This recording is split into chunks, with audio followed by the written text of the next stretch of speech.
The days were hot. Fish died in the lake, plants yellowed, birds stopped singing. There was thunder, but no rain. You call this period the Great Ecological Catastrophe. I heard my mother's heartbeat as she carried me to Alphaville. People chased us. I remember her driving and bison running by. Then we reached the flooded city with refugees in rubber boats. Suddenly, I couldn't find Mama. I was scared and alone. I'll never know whether she died or abandoned me. I only remember the rockets leaving for Mars. That night, the fighting started. I ran deep into the forest. A she-wolf found me and raised me with her cubs. People who didn't make it into the rockets were dying in combat and from the mutating environment. But we, the orphans and animals, didn't fight. Instead, together we adapted to nature that grew out of the rubble. Many moons passed, and then one day, some humans returned. They called themselves Martians. They flew around dressed in yellow. They went hunting and played golf. I would steal their golf balls for fun. It really upset them. Then one day, I found a dead Martian. I took off his helmet and put it on. There was music playing in it. After years of only speaking wolf, I listened to the Martian radio and learned human language again. After the group left, one full moon later, I was chasing a tasty bug when another spaceship with new Martians arrived. It soon became clear they were trouble.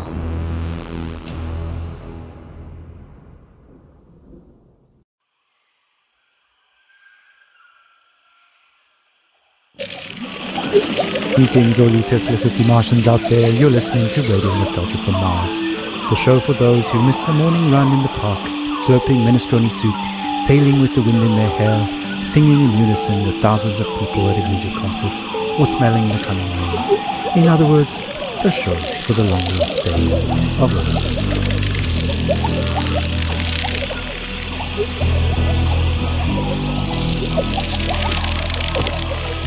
I'm the son of no one. I'm the son of no one. I'm the son of no one. I'm the son of no one. You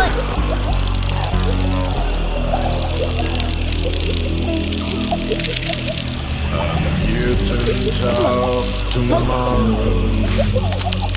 I got no time for sorrow.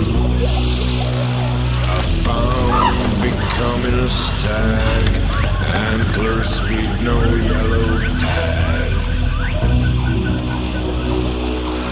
Left to my own devices,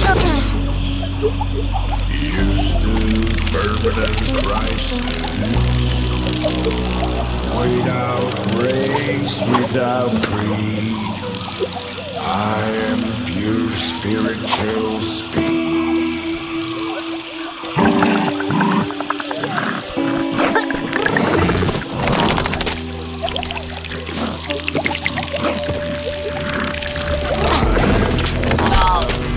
No one.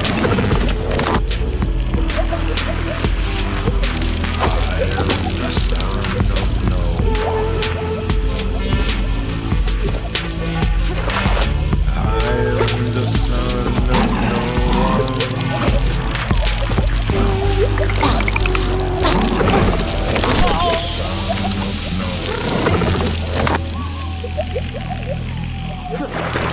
Don't pity this orphan. I'm a bundle of endorphins. These bastards will overcome, even they are getting Lungs and legs propel me. You cannot buy or sell me. I move through life like water. No one's son, no one's daughter. I am the son of no one, the son of no one.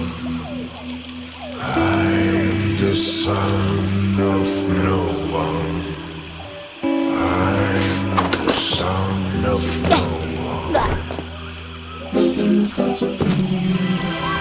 Starting off the show with Son of No One, a song I'm fairly certain resonates with many of us orphans of the earth out here in the stuffy depths of space. Speaking of stuffy air, please don't attempt to open portal windows to let some fresh air in. It's unbelievable that we have to mention this, but breathing in pressurized domes, people, breathing recycled air is just the new normal. In totally unrelated news, the memorial of Baroness von Bullenschitz will be held in private, and her family asks gold diggers and paparazzi to respectfully stay away from the funeral ceremony being held in the Section C cafeteria on Deck 3 at 7 p.m. Dome time. Alright, on with the show.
Hello,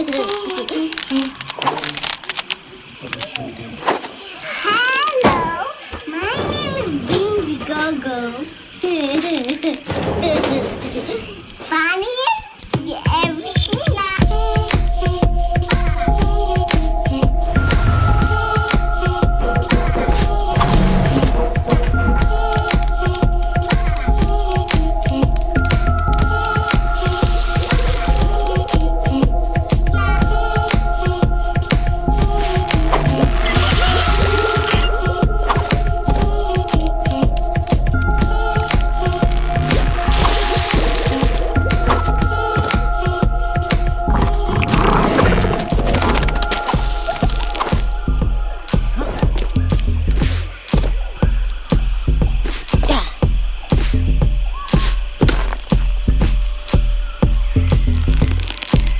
Radio for Data from Mars. Ah, a little toddler pop there, taking us back to the days of late-stage capitalism at its finest. Child labor never sounded so sweet. On that note, it's time for another story, a look back at life on the open road, and a look forward to the long road ahead. Stories, memories, the good old days, original sources, authentic tales, hope, inspiration, drama, radio nostalgia from Mars. Crying while riding a Harley-Davidson is the actual meaning of life. I'm serious.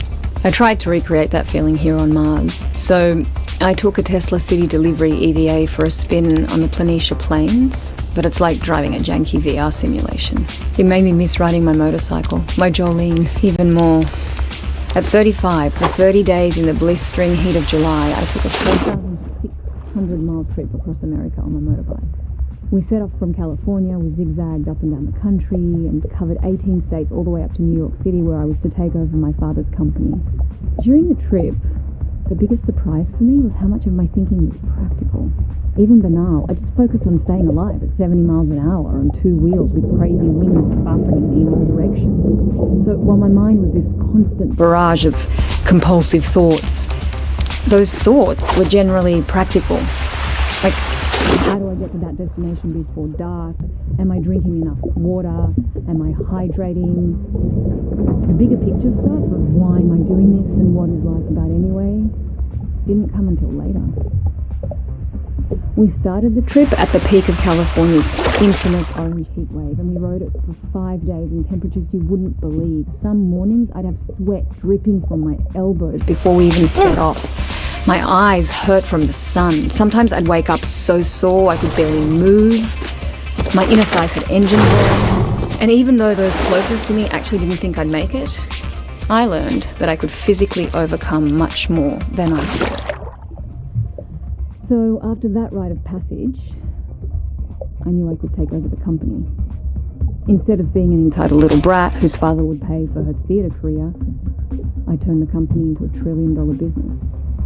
And now, here I am with my family on Mars, among the last representatives of humanity in the universe. But aside from this high-minded idealism, life has no meaning. Because of these damn EVA suits, there's no wind on the highway here. No open-air solitude that makes you feel one with the world like back on Earth. On Mars, even if you manage to get outside, you're still trapped in a bubble of your own stale air. No matter where you go, isolation clings to you.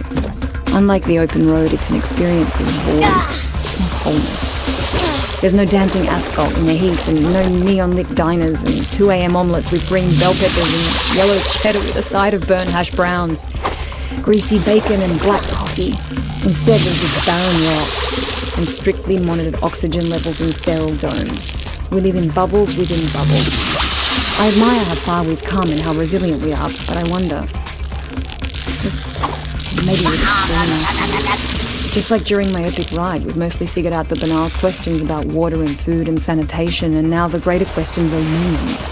What are we really doing? What is our future?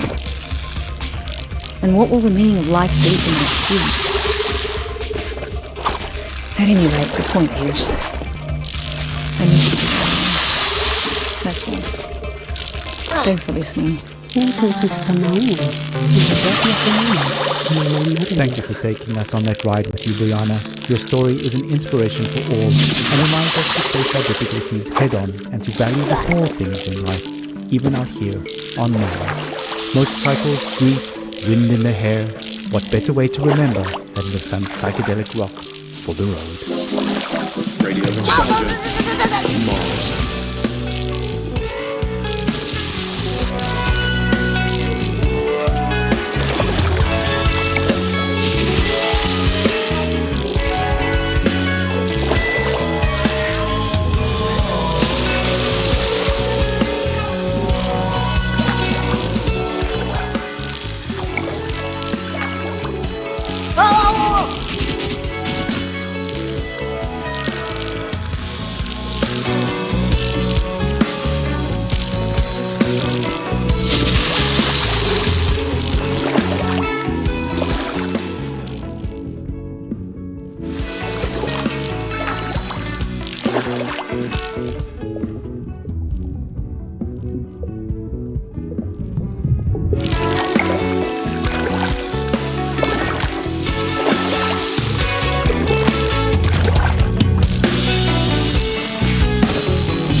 blue skies, warm days, the long-lost summers are passed on. Will we ever return? Stay tuned for more on that. Up next, some music to meditate, mediate, and procreate. We made it. We're safe here on Mars. We are the alpha and omega of humanity. With the aid of Omas, of course. Pure calm in a can.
I crouched